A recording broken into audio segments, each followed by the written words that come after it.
हरियाणा की हर अपडेट के लिए बेल आइकन दबाएं और सब्सक्राइब करें STV हरियाणा न्यूज। और प्रधानमंत्री नरेंद्र मोदी ने रेडियो कार्यक्रम मन की बात के जरिए देशवासियों को संबोधित किया। प्रधानमंत्री नरेंद्र मोदी ने अपने संबोधन की शुरुआत करते हुए कहा कि पिछली बार जब मैंने आपसे मन की बात की थी तब यात्री ट्रेनें, बसें और हवाई सेवाएं बंद थी, लेकिन इस बार बहुत कुछ खुल चुका है। ऐसे में हमें और ज्यादा सतर्क रहने की आवश्यकता है। उन्होंने कहा कि देश में सबके सामूहिक प्रयासों से कोरोना के खिलाफ लड़ाई बहुत मजबूती से लड़ी जा रही है। हमारी जनसंख्या ज्यादातर देशों से कई गुना ज्यादा है, फिर भी हमारे देश में कोरोना उतनी तेजी से नहीं फैल पाया जितना दुनिया के अन्य देशों में फैला। पीएम ने कहा कि संकट की इस घड़ी में इनोवेशन, गांवों से लेकर शहरों तक, छोटे व्यापारियों से स्टार्टअप तक, हमारे लैब्स कोरोना लड़ाई में नए नए तरीके इजाद कर रहे हैं। कोरोना की वैक्सीन पर हमारे लैब्स में जो काम हो रहा है उस पर दुनिया भर की नजर है। वहीं लाखों श्रमिकों को ट्रेनों और बसों से सुरक्षित उनके घर पहुंचाया जा रहा है।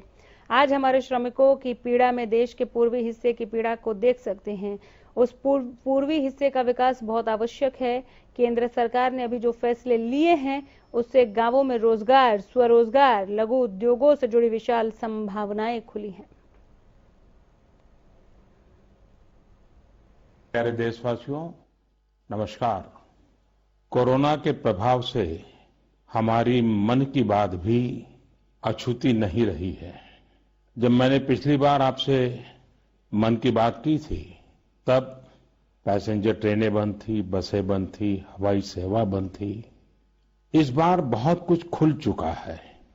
श्रमिक स्पेशल ट्रेनें चल रही हैं, अन्य स्पेशल ट्रेनें भी शुरू हो गई हैं। तमाम सावधानियों के साथ हवाई जहाज उड़ने लगे हैं। धीरे धीरे उद्योग भी चलना शुरू हुआ है। यानी अर्थव्यवस्था का एक बड़ा हिस्सा अब चल पड़ा है। सबके सामूहिक प्रयासों से कोरोना के खिलाफ लड़ाई बहुत मजबूती से लड़ी जा रही है। जब हम दुनिया की तरफ देखते हैं तो हमें अनुभव होता है कि वास्तव में भारतवासियों की उपलब्धि कितनी बड़ी है।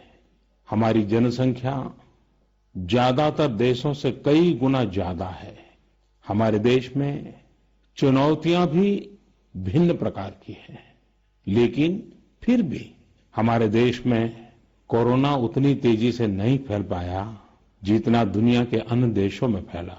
डॉक्टर्स, नर्सिंग स्टाफ, सफाई कर्मी, पुलिसकर्मी, मीडिया के साथी, ये सब जो सेवा कर रहे हैं उसकी चर्चा मैंने कई बार की है।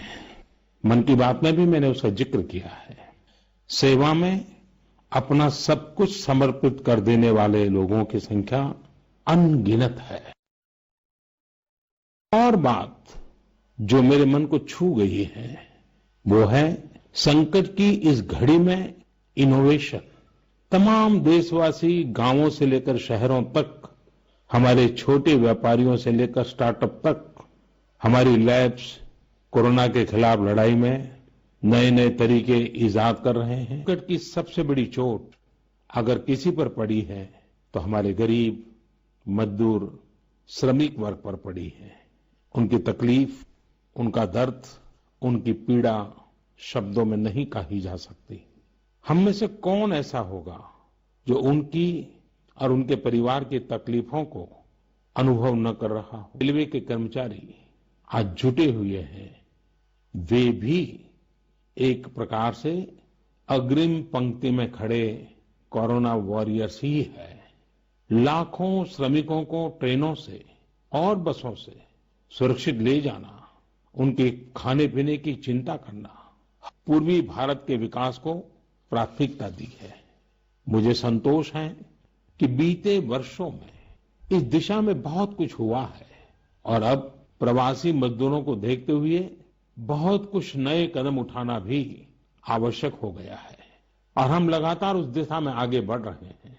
जैसे कहीं श्रमिकों की स्किल मैपिंग का काम हो रहा है, कहीं स्टार्टअप्स इस काम में जुटे हैं, कहीं माइग्रेशन कमीशन बनाने की बात हो रही है।